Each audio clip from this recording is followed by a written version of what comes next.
ये मेरी 5वीं किताब है और इसका टाइटल है थ्रू द डिस्पेयर्स। इस किताब में मैंने रेजिलियंस के बारे में फ़ोकस किया है, क्योंकि being resilient is very important. हम शायद अगर रेजिलियंट ना हो या हम में आगे बढ़ने का जज्बा ना हो तो हम शायद कुछ कर ना पाएँ ज़िंदगी में। आज की डेट में आप किसी को भी ले लें, चाहे वो सचिन तेंदुलकर हो, चाहे शाहरुख खान हो, चाहे किसी भी इंडस्ट्री में कोई आगे बढ़ा है। I am just talking about few of them.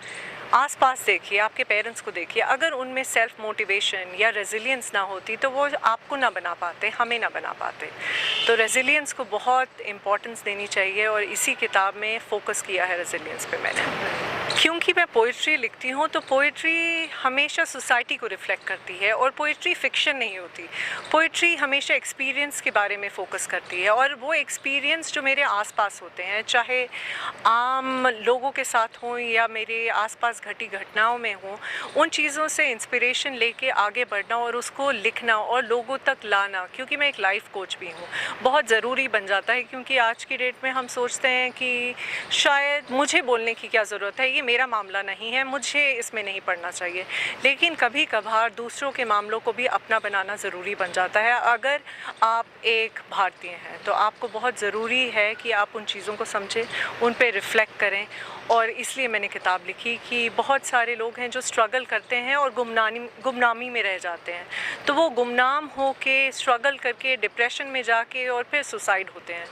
तो एक चीज़ बहुत सारे प्रॉब्लम्स को कॉज देती है, तो उन चीज़ों को कम करना बहुत ज़रूरी है आज की डेट में। ये बहुत डिबेटेबल टॉपिक है, लेकिन शायद मैं इस चीज़ को कहूँगी कि गॉड गिफ्टेड ही होता है। मैंने कभी सोच के नहीं लिखा कि मैं आज चलो बैठते हैं और इस पे लिखते हैं, जैसे कि होता है आज चलो यहाँ घूमने चलते हैं। ऐसा नहीं किया मैंने कभी।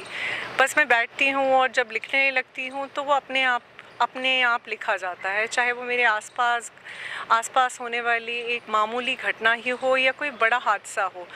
तो जो लिखता है वो अपने मन से नहीं लिखता, बस उसमें क्षमता होती है लिखने की और बस उसको इन्हांस करता है। तो शायद मेरे में ये इनेट क्वालिटी थी लिखने की, लेकिन उसको मैंने बढ़ावा दिया है।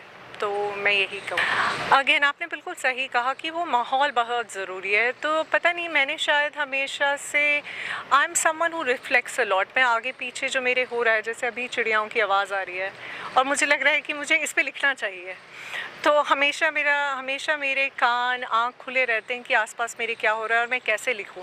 तो वो जो एक तड़प होती है, जैसे लोगों को चाय की तलब होती है, वैसे मुझे एक तलब होती है लिखने की। तो मेरा दिन कभी ख़त्म नहीं होता जब तक मैं लिखाई ना कर लूँ। तो वो लिखना मेरे लिए बहुत इंपॉर्टेंट बन जाता है, मेरी दिनचर्या का हिस्सा है लिखना। तो वो इस तरह से शुमाल है कि कभी लोगों के सोशलाइज़ करने के बाद लिख लिया या कभी जाने से पहले लिख लिया। जैसे अभी मैं यहाँ हूँ, लेकिन मेरा दिल है कि मैं उस चिड़िया के बारे में लिखूँ, तो शायद थोड़ी देर के बाद जैसे ही मुझे मौका मिलेगा तो मैं ज़रूर लिखूँगी चाहत। पब्लिक मैसेज सबसे इम्पोर्टेंट ये देना चाहूँगी कि सेल्फ मोटिवेशन बहुत ज़रूरी है। आप क्यों दूसरों में इंस्पिरेशन ढूंढते हैं जब खुद की इंस्पिरेशन आप खुद बन सकते हैं। अगर आप खुद में निहारें तो आप में खुद में एक शक्ति है सुपर ह्यूमन बनने की, तो आपको बाहर ढूंढने की ज़रूरत नहीं है। और जब आप अपने आप को समझेंगे, व्हेन आई टॉक अबाउट अपने आप को समझना, I am talking about knowing your highs, knowing your lows, knowing your strengths and weaknesses. जब आपको अपनी कमज़ोरी पता है, आप उसको समझिए, उन कमज़ोरियों को ओवर पावर कीजिए और अपनी स्ट्रेंथ को समझ के आगे बढ़िए। तो दैट इज़ द मैसेज।